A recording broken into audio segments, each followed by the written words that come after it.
academic officer. The academic officer's job is to ensure students are represented in their degrees and that they get the most out of their education from admission to graduation. This means they're responsible for championing academic issues across the university, advocating for students' interests in academic departments, and improving learning opportunities for students.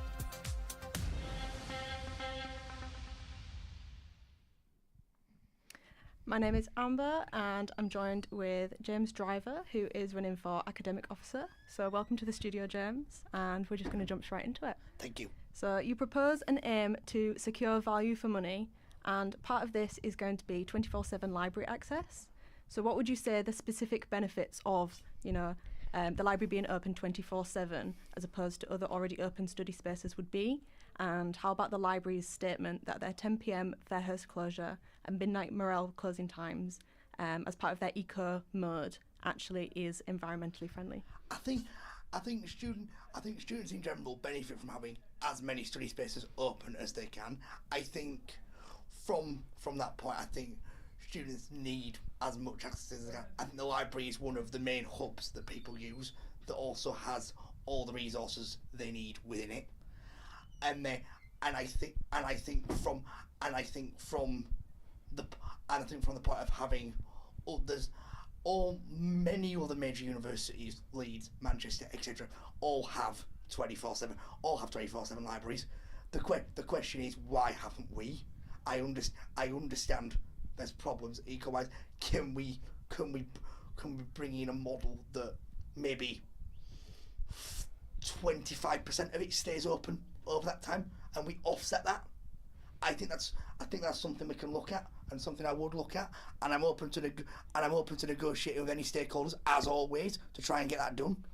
But I do think this is important, and it's something students are consistently raising. Yeah, that sounds lovely. Part of the same point, you also raised the idea of there being a resource grant for students struggling financially. Could you give an outline of how this grant would be used? Is there an amount that you'd be aiming for? How would students be deemed applicable?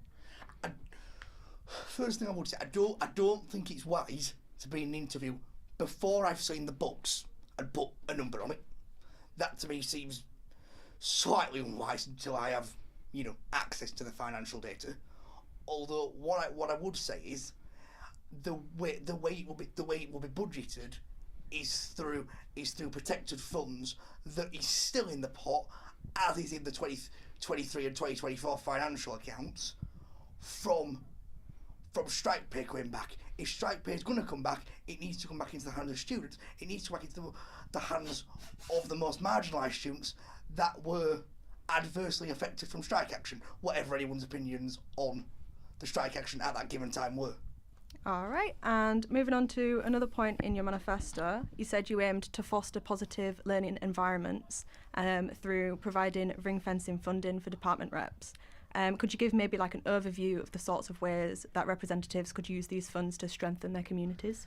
I think, for example, where we at the moment in politics, and I'm the politics power, are running an EDI project through the student union on the same model that I know English used in the last academic year.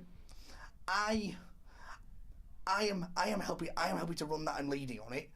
Although we do not have the ability to bring in as many students as English did, because English had money in their EDI budget. We don't. Everyone that is helping me to run this is volunteering to run it.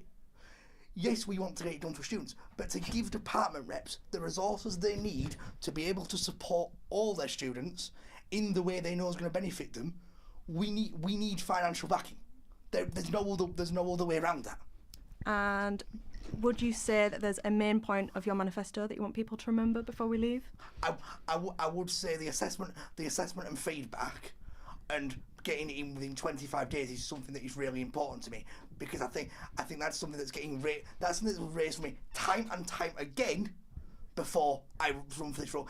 Feedback is completely inconsistent across the university, and that needs to change. That sounds great. Well, thank you so much. Next up, we're heading over to Studio Blue for another academic interview. Thanks so much for coming in. It's a good interview. Thank you. Good times. Got some good points there.